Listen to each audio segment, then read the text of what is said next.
Bueno, buenas noches.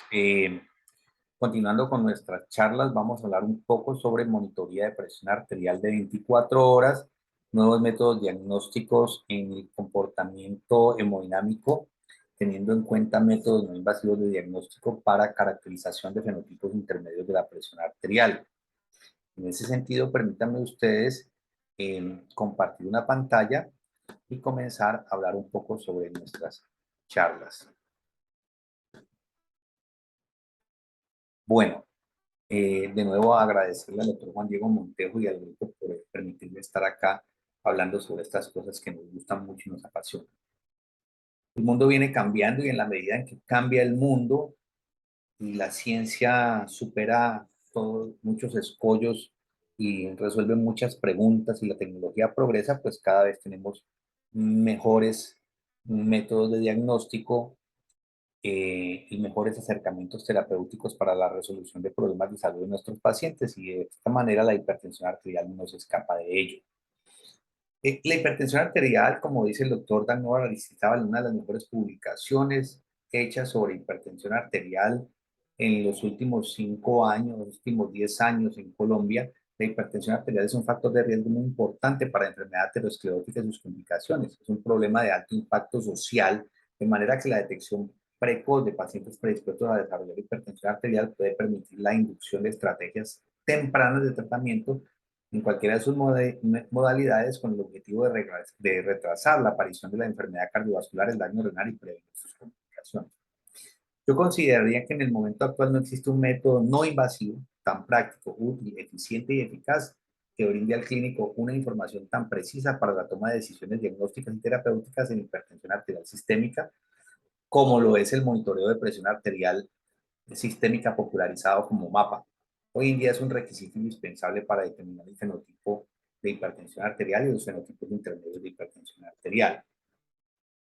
Una de las razones por las cuales la monitoría de presión arterial cobra cada vez más vigencia es que existe imprecisión en la toma casual o la toma clínica de la presión arterial por el personal de salud.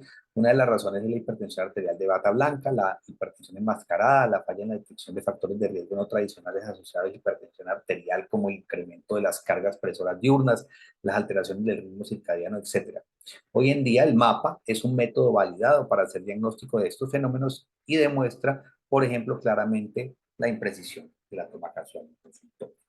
A ese respecto, el doctor Mancia nos regaló en este trabajo publicado en el 2015, en el análisis de diferentes estudios en los cuales se compara la toma casual del consultorio frente a la monitoría de presión arterial de 24 horas y vemos cómo los factores de riesgo cardiovasculares están presentes digamos, mucho más temprano en la medición de las cifras de presión arterial en la monitoría de 24 horas con respecto al valor de la presión arterial que en los pacientes que se obtienen las cifras de presión arterial tomadas en el consultorio.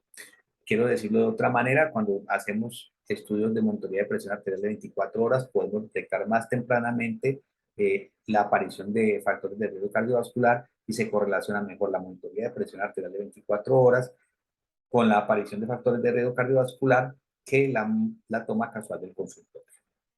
Aquí tenemos una diapositiva que nos permite mirar cuál es el efecto de los factores de riesgo no tradicionales que se encuentran en la monitoría de presión arterial de 24 horas y no en la toma casual del consultorio, que nos permiten establecer la fisiopatología del daño hipertensivo asociado a factores no tradicionales. Por ejemplo, el aumento exagerado de la carga nocturna, de la carga diurna, de la presión arterial en el momento de levantarse, el incremento de la variabilidad de la presión arterial, el cambio de ritmo circadiano de la presión arterial se relaciona con mayor actividad endotelial, mayor actividad del sistema renina angiotensina aldosterona, mayor activación del nervio simpático, incremento en la retención de sodio, disfunción endotelial renal, estrés oxidativo, inflamación, rigidez de la pared arterial, que obviamente incrementan el daño sobre órgano blanco y permiten que haya una mayor progresión de la presión de una mayor progresión de la enfermedad cardiovascular y de la enfermedad renal. En este sentido, este tipo de alteraciones no las podemos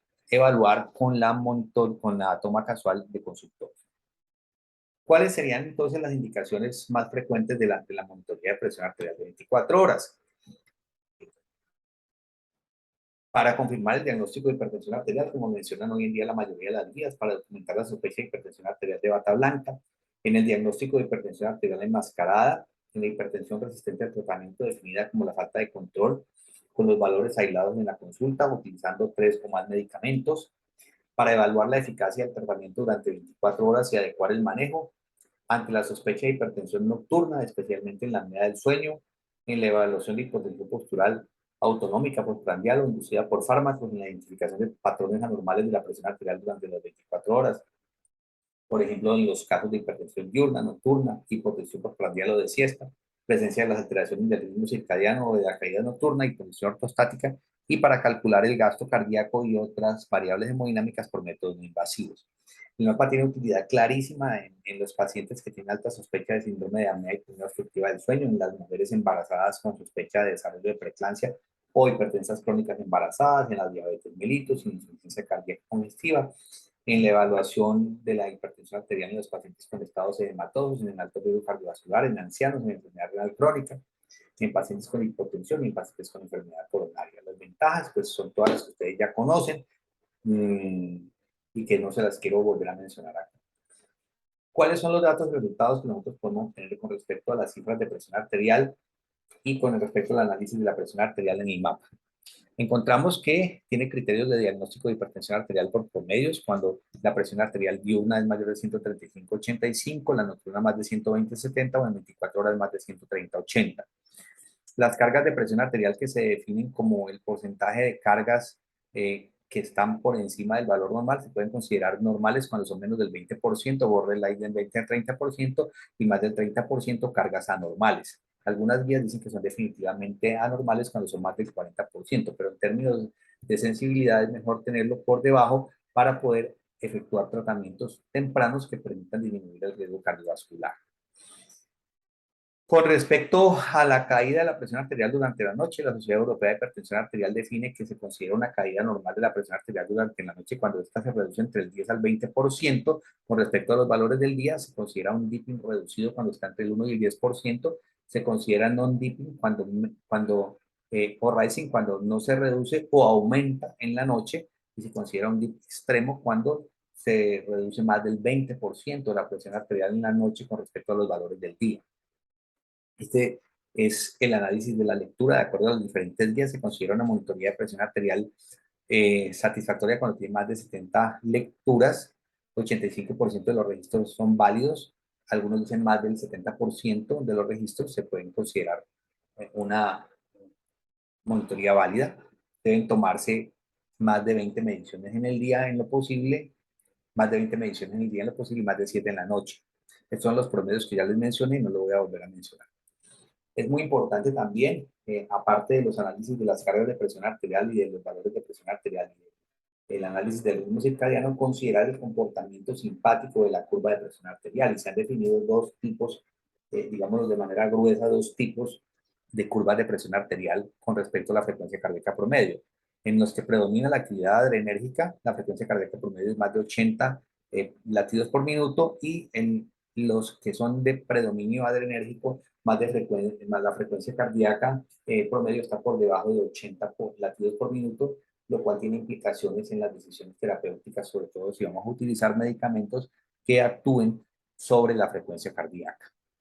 Desde el punto de vista de fenotipos hipertensivos, de acuerdo a la monitoría de presión arterial, se han definido estos fenotipos clásicos. Normotensión sostenida es el paciente cuyo promedio de presión arterial es menor de 130/80. Hipertensión arterial de bata blanca es aquel paciente que cursa con presiones arteriales elevadas en el consultorio, pero la monitoría de presión arterial de 24 horas considera promedios normales. Hipertensión enmascarada es aquel paciente que tiene una hipertensión arterial, que tiene una presión arterial normal en el consultorio, pero tiene los promedios diurnos mayores de 135/85. Hipertensión sostenida del paciente que tiene presiones arteriales en el consultorio elevadas, y en la monitoría de presión arterial de 24 horas también, tanto en las cargas totales como en las cargas diurnas. Se considera hipertenso nocturno a aquel paciente que tiene caídas menores del 10% de la presión arterial con respecto al día durante la noche, o que tiene cifras tensionales durante la noche mayores de 120/70 minutos de mercurio. Se considera un paciente que tiene una alta variabilidad real cuando tiene más de 15 desviaciones estándar por encima del promedio, o cuando la presión arterial sistólica tiene diferencias de más de 15 milímetros de mercurio entre, entre las tomas, y la presión arterial diastólica mayor de 9 milímetros de mercurio entre las tomas. Esta es gráfica para mostrar las curvas de presión arterial en diferentes escenarios. Este es un paciente con hipertensión fundamentalmente nocturna. Fíjense, en el día conserva la presión arterial normal, pero en la noche asciende tanto la presión arterial sistólica como la diastólica. Este es un paciente con una hipertensión sistólica pura. La diastólica, las curvas de diastólica están normales con respecto a, a las, a las a las cifras consideradas normales para la monitoría de presión arterial, pero la hipertensión, la presión arterial sistólica se encuentra elevada. Aquí este es un paciente con una hipertensión arterial predominantemente diastólica. Fíjense que la sistólica se encuentra en casi todo el análisis de las curvas se encuentra normal, pero la presión arterial diastólica está por encima del valor umbral considerado como normal. Este es un paciente con hipertensión de bata blanca. Fíjense cómo eleva la presión arterial en los momentos en los que se encuentra cerca del consultorio, ¿sí? Pero durante el día, cuando sale el ambiente sanitario, el paciente se encuentra con presiones arteriales normales. Aquí lo podemos ejemplificar mejor en esta gráfica obtenida del libro del doctor Aristizábal, en donde ustedes observan que hay presión arterial normales durante el día, pero cuando el paciente se acerca al consultorio empieza a elevar la presión arterial, y esta permanece elevada durante su estancia en el ambiente sanitario.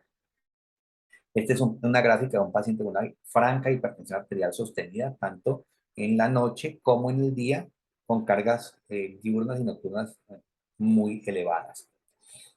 Aquí en esta diapositiva quería hacer mención sobre el síndrome de apnea, hipopnea obstructiva del sueño y la monitoría de presión arterial de 24 horas. Cuando nosotros tenemos un paciente con una probabilidad pretest de SAOS alta, tiene una presión arterial elevada o normal alta, le ofrecemos una monitoría de presión arterial de 24 horas, o se le puede ofrecer una monitoría de presión arterial de 24 horas y una polisomnografía de acuerdo a las guías. Si el SAOS es positivo, se le debe realizar un mapa, si no se ha realizado previamente, darle tratamiento y hacerle una polisomografía y un mapa de seguimiento. Si la presión arterial es normal, haga una polisonografía de acuerdo a las guías. Si hay SAOS positivo, vuelva a realizar una monitoría si no se ha hecho previamente de tratamiento y haga polisonografía y mapa de seguimiento. Cuando la probabilidad de SAOS pretest es baja y tiene una presión arterial elevada, haga una monitoría de presión arterial de 24 horas. Si el descenso de presión arterial no es adecuado en la noche, haga una polisomnografía de acuerdo a las guías. Si hay SAOS positivo, repita la monitoría de tratamiento, o si ya lo tiene, no repita la monitoría de tratamiento y haga un mapa de seguimiento. Si la probabilidad pretest es baja y la presión arterial es normal, haga seguimiento. Si la probabilidad pretest es baja y la presión arterial es elevada, pues haga una monitoría de presión arterial. Si hay descenso en la noche, haga seguimiento. En cuanto a las embarazadas, simplemente quiero decirles que la toma técnicamente es más o menos la misma. Lo único que sí quiero llamar la atención es que los monitores deben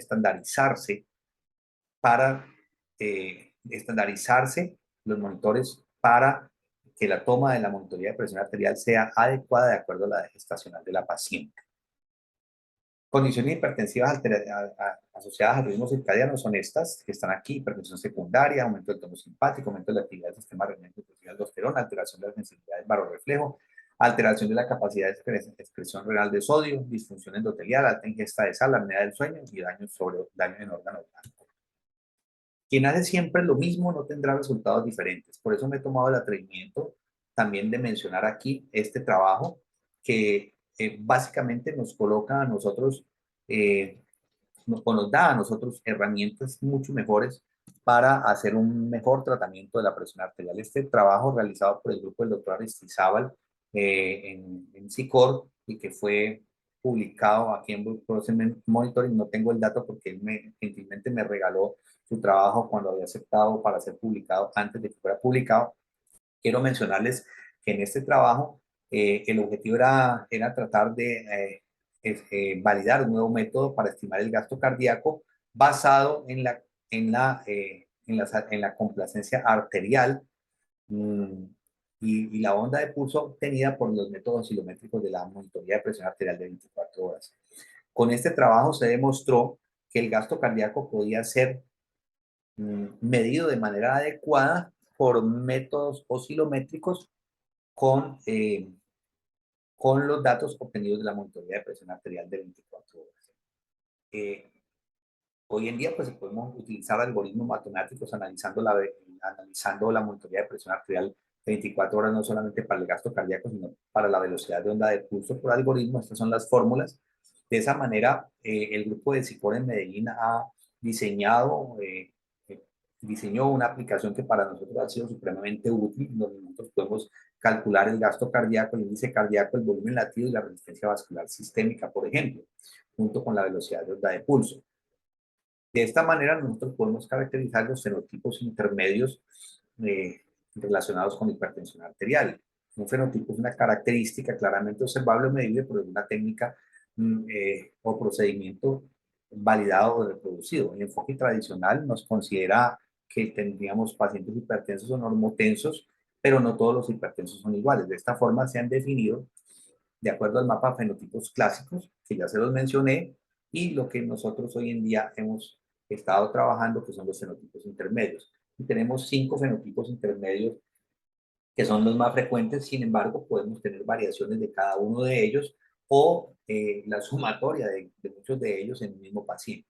Tenemos el primer fenotipo que es determinado fundamentalmente por el riñón y es aquel que se llama fenotipo intermedio sal sensible, en donde los pacientes renales aumentan la presión arterial para mantener la natriuresis por presión y de esta manera estos pacientes pues elevan la presión arterial cuando tienen aumento de la ingesta de sal. Tenemos el llamado eh, musculoesquelético de tipo adiposo que se llama neurogénico, que está relacionado con obesidad y aumento de la resistencia a la insulina y todos los factores que desencadenan la obesidad que pueden elevar la presión arterial. Tenemos un fenotipo eminentemente cardiogénico en donde generalmente predomina un aumento del gasto cardíaco, un aumento de todas las variables del gasto cardíaco. Tenemos un fenotipo vasoconstrictivo o de vasoreactividad, que es un fenotipo llamado arteriolar, y uno de rigidez arterial que usualmente está en pacientes con enfermedad renal crónica, enfermedad renal avanzada, que puede tener estos dos fenotipos, o en pacientes con edad avanzada también que tienen rigidez de la pared arterial o calcificación de la pared arterial.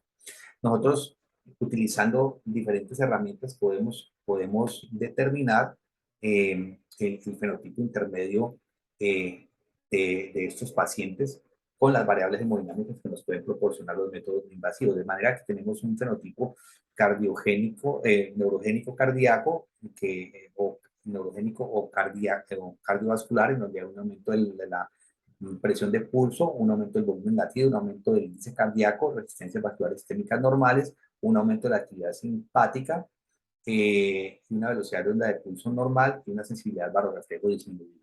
Tenemos uno neurogénico, en donde nosotros vamos a encontrar una presión de pulso normal, volumen latido normal con índice cardíaco normal, resistencias vasculares sistémicas moderadamente aumentadas, puede haber un moderado aumento del índice de la actividad simpática, la sensibilidad barorreflejo está disminuida y la velocidad de onda de pulso normal. Los pacientes vasoreactivos generalmente tienen normal casi todo, excepto un aumento en la resistencia vascular sistémica. Los volumétricos son aquellos pacientes en los cuales prácticamente todo está normal, y estos son los volumétricos, prácticamente todo se encuentra normal, con generalmente un aumento moderado del volumen latido. Estos pacientes, ahora vamos a ver cuáles son las propuestas de tratamiento para cada uno de estos fenotipos intermedios. Los pacientes que tienen rigidez de la pared arterial aumentada, entonces vamos a encontrar presión de pulso muy aumentada, con una velocidad de onda de pulso aumentada, y muchos de ellos con incremento de la resistencia vascular sistémica. De esta manera, el grupo de SICOR ha propuesto que, de acuerdo a los perfiles hemodinámicos, se haga un tratamiento con opciones terapéuticas diferentes para cada uno de ellos. De manera que se hace una evaluación del paciente, se trata de tipificar el fenotipo desde el momento de la historia clínica y los exámenes de laboratorio. Se hace una monitoría de presión arterial de 24 horas para definir el perfil hemodinámico. Si el paciente tiene un índice cardíaco mayor de 3.2, es generalmente un paciente hiperdinámico, y el paciente tiene una opción terapéutica importante con beta bloqueadores, calcio-antagonistas no dihidropídicos. Si el índice cardíaco es bajo, es hipodinámico, disminuye a beta bloqueadores, a menos que tenga otra indicación y que lo requiera, y en estos pacientes va muy bien el uso de inhibidores de la enzima convertidora de angiotensina. Si la resistencia vascular sistémica es elevada, pues hay fenómenos vasoconstrictivos, debe iniciarse un ARA2 o un vasodilatador o un calcio antagonista de hidropiridina, que es un vasodilatador.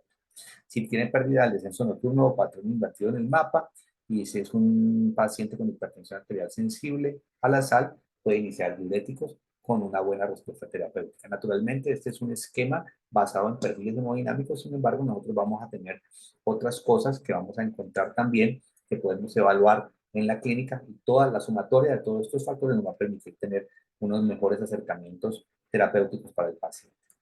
Aquí quiero mencionarles por último un par de casos clínicos.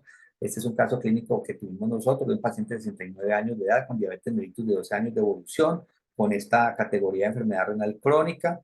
Recibía losartán 2 veces al día, lodipino, metoprolol tartrato. Tenía una proteinúria de 24 horas importante, pesaba 79 kilos y una creatinina sérica de 1,75. Este paciente se le administraba el ARA2 y el amlodipino en la mañana. Fíjense ustedes, este era el comportamiento de la curva de presión arterial. Se decidió de manera terapéutica darle irbesartán y amlodipino en la noche, que fue el único cambio que se hizo en este paciente, y este fue la curva de presión arterial obtenida después de la administración del fármaco en la noche, disminución obviamente de la variabilidad y un mejor perfil eh, hipertensivo de este paciente. Aquí quiero traerles un caso también del grupo de SICOR. Estos son estudios comparativos del monitoreo ambulatorio de presión arterial en una mujer de 36 años sin causa secundaria de hipertensión arterial. El estudio que les voy a mostrar ahora mostraba una franca hipertensión diastólica con presión arterial media de 121, promedios de presión arterial de 151-102, con promedios diurnos de 161-109.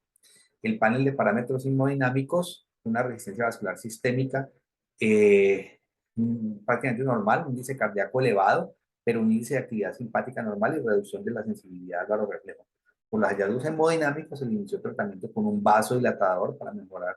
eh, eh, Se le ordenó un tratamiento con losartán, amlodipino más hidroclorotiazida. Fíjense ustedes, estos son los perfiles hemodinámicos de la paciente. Inicialmente, fíjense ustedes la curva de presión arterial importante, gasto cardíaco aumentado con un índice cardíaco bastante elevado, un volumen latido muy significativo, una resistencia vascular sistémica elevada ligeramente, una velocidad de la onda de pulso de 7,1 que podría estar un poquito aumentada para la edad de la paciente, sin embargo podría considerarse dentro del normal, índice de actividad simpática aumentada. El estudio 3 meses después del tratamiento muestra promedios de presión arterial mucho más bajos. El panel de parámetros hemodinámicos se normalizó, al igual que la resistencia vascular sistémica, y el índice cardíaco se redujo significativamente. El índice de actividad simpática prevención normal y la sensibilidad al varorreflejo, que estaba aumentada probablemente por el efecto del gasto cardíaco, era normal. Miren las variables hemodinámicas del paciente, miren ustedes cómo mejoró la curva de presión arterial. Lo que nosotros estamos haciendo ahora, y la propuesta que estamos haciendo ahora en nuestro centro, es que hacemos monitoría de presión arterial de 24 horas, estamos haciendo la hemodinámica por los algoritmos matemáticos. También tenemos la posibilidad de que los cardiólogos hagan un cardiograma transtorácico, cardiograma transesofágico, hacemos estos tres. Y estamos viendo el colapso de la vena cava, que nos sirve a nosotros para poder determinar el volumen intravascular y para mirar si estos pacientes realmente tienen disminución del colapso de la vena cava, que se correlaciona bastante con la hipervolemia. También hacemos polisonografías, estandarizamos los estudios endocrinos, hacemos todos los electrolitos y no olvidamos definitivamente hacer el sodio en orina 24 horas, que para nosotros es muy importante porque muchos pacientes tienen aumento del sodio en orina de 24 horas, y tratamos de caracterizar el fenotipo intermedio de los pacientes y ofrecerle unas mejores opciones terapéuticas. Definitivamente una buena planeación trae óptimos resultados. Espero que no vuelva a suceder nunca en nuestro país, y una mala estrategia trae resultados nefastos. Muchísimas gracias.